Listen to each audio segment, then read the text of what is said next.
आज हम लोग का कोशिका का पार्ट है जिसमें आज हम लोग एकल झिल्ली के बारे में जानने वाले हैं। एकल झिल्ली में 3 पार्ट आते हैं।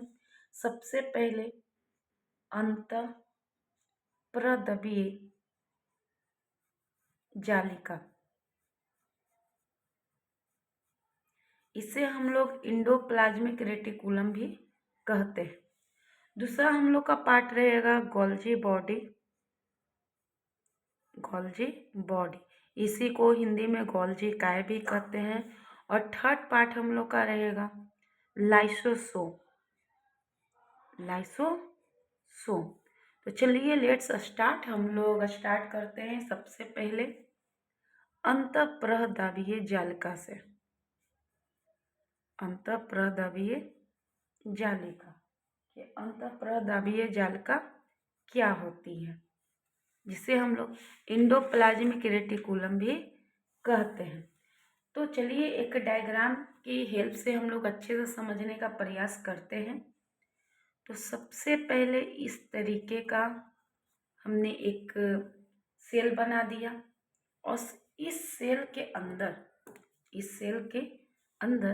इस तरीके से, ठीक है, इस सेल के अंदर इस तरीके से हमने क्रोमेटिन धागा बना दिया, यानी कि केंद्रक जिसे कहते हैं। अलग कलर देते हैं। उसके बाद इस तरीके से इसे एक कंकाल की हेल्प से ऐड कर दिए।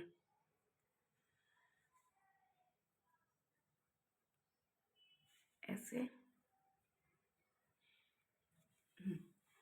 तो ये जो पार्ट है इसे हम लोग कहते हैं इंडोप्लाज्मिक रेटिकुलम।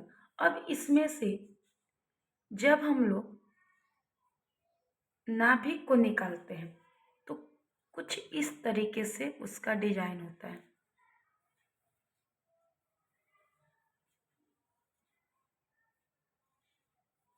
कुछ इस तरीके से डिजाइन मिलता है। इसके अंदर क्रोमेटिन धागा ऐसे ऐसे होते हैं, यहाँ पे केंद्रक होते हैं, ठीक है। साथ ही साथ इसके नीचे राइबोसोम होते हैं इस तरीके से। चलिए मैं इसका पहले नामकरण कर देती हूँ। तो ये हो गया क्रोमेटिन धागा,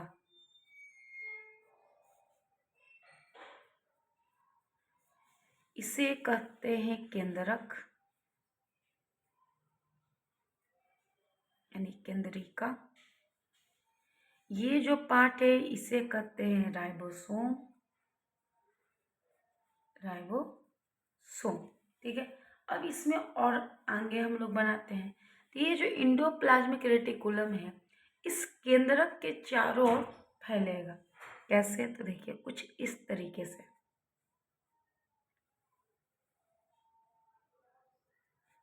कुछ इस तरीके से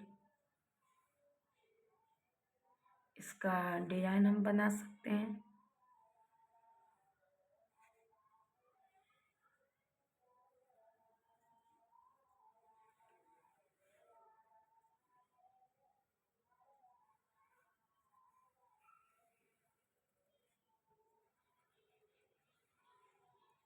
चलिए इस तरीके से बन गया। इसके बाहर में इस तरीके से भी डिजाइन बना देते हैं। यहाँ पे एक और बना देती हूँ।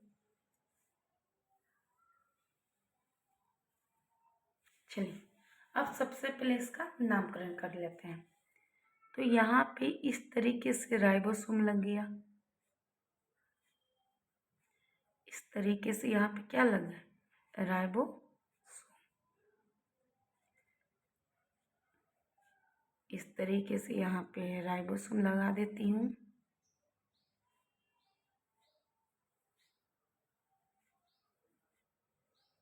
चलिए लिखिएगा, ये जो पार्ट है इसे कहते हैं RER। RER यानी रफ इंडोप्लाज्मिक रेटिकुलम। ये जो पार्ट है जिस पे देखिए कोई भी राइबोसोम नहीं है इसे कहते हैं ACR यानी स्मूथ इंडोप्लाज्मिक रेटिकुलम। ये जो पार्ट है इसे कहते हैं गोल्जी बॉडी। गोल्जी बॉडी हो गया, ठीक है। और इसके अंदर इस तरीके से रचना होती है, इसके अंदर इस तरीके से रचना होती है, यहाँ भी उसी तरीके से रचना है। ये दोनों क्या हो गए, गोल्जी बॉडी। और यही वाला जब बाहर निकलेगा इस तरीके से कुछ इनका शेप होता है, इसे हम लोग कहते हैं लाइसोसोम। इसे क्या कहते हैं, लाइसोसोम। देखिए यहाँ पे कुछ इस तरीके से है, इसे क्या कहते हैं, लाइसोसोम कहते हैं। यहाँ भी वही चीज़ है, इस तरीके से निकलेगा और इसे भी क्या कहेंगे, लाइसोसोम। तो इंडोप्लाज्मिक रेटिकुलम का कुछ जानकारी हम लोग लेते हैं, ठीक है। तो इंडोप्लाज्मिक रेटिकुलम एकल झिल्ली का कोशिकांग होता है। केंद्रक के चारों ओर ईआर मौजूद होते हैं, ईआर क्या है, मौजूद होते हैं और इसे सपोर्ट देता है। ईआर जो है यानी इंडोप्लाज्मिक रेटिकुलम जो है, एक कोशिका से दूसरी कोशिका से तीसरी कोशिका को जोड़ता है और पदार्थों का आवागमन भी इसी से होता है। इसीलिए इसे कोशिका का राजपथ भी कहते हैं। यानी ये जो ईआर है इसे कोशिका का हाईवे भी कहा जाता है। इंडोप्लाज्मिक कंकाल की तरह फैला हुआ है। ये इंडोप्लाज्मिक रेटिकुलम जो है ये हमारे कोशिका में कंकाल की तरह फैले हुए हैं, इसीलिए इसे कोशिका का कंकाल भी कहा जाता है। अब अगर हम लोग बात करें कि इंडोप्लाज्मिक रेटिकुलम कितने प्रकार के होते हैं, तो इंडोप्लाज्मिक रेटिकुलम दो प्रकार के होते हैं, एक आरईआर, दूसरा एसीआर। आरईआर जो होते हैं इसमें राइबोसोम पाई जाती है, जैसे आप फिगर में देख सकते हैं। और एसीआर में यानी स्मूथ इंडोप्लाज्मिक रेटिकुलम में राइबोसोम नहीं पाई जाती। आरईआर जो होते हैं तो जब राइबोसोम है तो ये प्रोटीन से यानी प्रोटीन का निर्माण करेगा, जबकि एसीआर जो होते हैं ये वसा का निर्माण करते हैं। और प्रोटीन और वसा यानी आरईआर और एसीआर जब मिलते हैं तो ये कोशिका झिल्ली यानी प्लाज्मा झिल्ली का भी निर्माण करते हैं। अगर आगे हम लोग बात करें तो आरईआर के द्वारा यानी आरईआर जो होते हैं ये राइबोसोम बना रहा है यानी कि प्रोटीन बना रहा है, लेकिन ये जो प्रोटीन बना रहा है अनियमित है, यानी कि बनाया और फेंक दिया। और गोल्जी बॉडी जो होते हैं इस प्रोटीन का पैकिंग करता है। गोल्जी बॉडी किसका पैकिंग करता है, तो प्रोटीन का पैकिंग करेगा। एसीआर जो होते हैं वो निर्विषीकारक का काम करती है, यानी कि शरीर में अगर कोई प्रवेश, कोई जहर कर गया, कोई प्रदूषण कर गया तो एसीआर उसे समाप्त करने का काम करती है। ईआर के बारे में कीथ रॉबर्ट पोटर ने बताया था।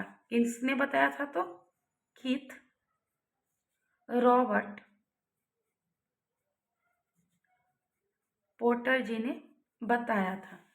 तो अंतःप्रदावीय जालिका से रिलेटेड कुछ इम्पॉर्टेंट फैक्ट हैं, तो इसके लिए आपको ये लेक्चर बहुत ध्यान से सुनने होंगे और साथ ही साथ आपको कॉपी में भी नोट डाउन करते रहना होगा, तभी आप अच्छे से अंतःप्रदावीय जालिका के बारे में समझ पाइएगा।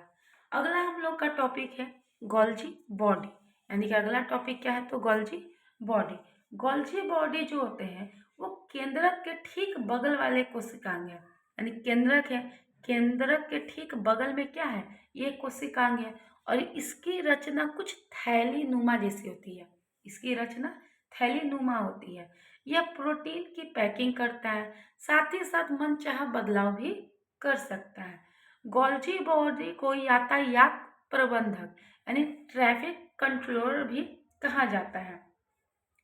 पेड़ पौधे के जो गोल्जी बॉडी होते हैं वो बहुत ही छोटे होते हैं, जिसे डिक्टियोसोम कहते हैं, जिसे क्या कहते हैं, डिक्टियोसोम कहते हैं। यानी कि जो प्लांट में आपका गोल्जी बॉडी, यहाँ पे लिख देती हूँ, प्लांट में जो गोल्जी बॉडी होते हैं, गोल्जी बॉडी, तो ये बहुत ही छोटे होते हैं, ये बहुत ही क्या होते हैं, छोटे। साथ ही साथ इसे डिक्टियोसोम कहते हैं, क्या कहते हैं, डिक्टियोसोम कहते हैं। जब कोशिका का विभाजन होता है, दूसरा पॉइंट आप कह सकते हैं कि जब कोशिका का विभाजन होगा, कोशिका का विभाजन तो बीच में एक प्लेट बनती है। बीच में क्या बनती है? एक प्लेट का निर्माण होता है। और ये प्लेट निर्माण कौन करता है? तो गोल्जी बॉडी ही करते हैं। गोल्जी बॉडी ही प्लेट का निर्माण करता है। और गोल्जी बॉडी के बारे में कैमिलियो कौन बताए थे? कैमिलियो गोल्जी जी ने बताया था कि गोल्जी बॉडी होती क्या है। तो यहाँ से हम लोग का गोल्जी बॉडी का भी टॉपिक कंप्लीट हो गया। अगला हम लोग का टॉपिक है एकल झिल्ली का लास्ट, लाइसोसोम। तो चलिए अब हम लोग लाइसोसोम के बारे में भी जानते हैं। लाइसोसोम, तो सबसे पहले इसे भी एक डायग्राम की सहायता से देखते हैं। ये जो बाहर की परत होती है इसे झिल्ली कहते हैं। क्या कहते हैं? झिल्ली। अंदर का जो परत है इसमें वसा भरा हुआ रहता है। इसमें क्या भरा हुआ है? इसमें वसा भरा हुआ रहता है। और इसमें जो वसा रहती है, इसके अंदर जो वसा रहती है यानी एक द्रव रहता है। इसके अंदर क्या रहता है? द्रव रहता है। और वह द्रव हाइड्रोलाइटिक द्रव रहता है। यानी एक तरीके का ये क्या है? एंजाइम है। तो लाइसोसोम अगर बात किया जाए तो लाइसोसोम एकल झिल्ली का ही कोशिकांग है। और इसका जन्म भी किससे हुआ? तो गोल्जी बॉडी से। कुछ इस तरीके से डायग्राम था ना, ये वाला, और यहाँ पे इस तरीके से था। तो ये गोल्जी बॉडी से इसका क्या होता है? निर्माण होता है।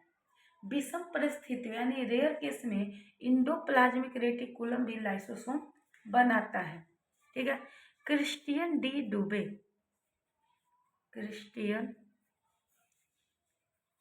डुबे जी ने लाइसोसोम के बारे में बताया था। लाइसोसोम में अत्यंत शक्तिशाली हाइड्रोलाइटिक एंजाइम पाए जाते हैं। ठीक है। यानी लाइसोसोम में सबसे पावरफुल एंजाइम पाए जाते हैं। इसी से कुछ रिलेटेड कुछ बीमारी है, जैसे एपोटोसिस।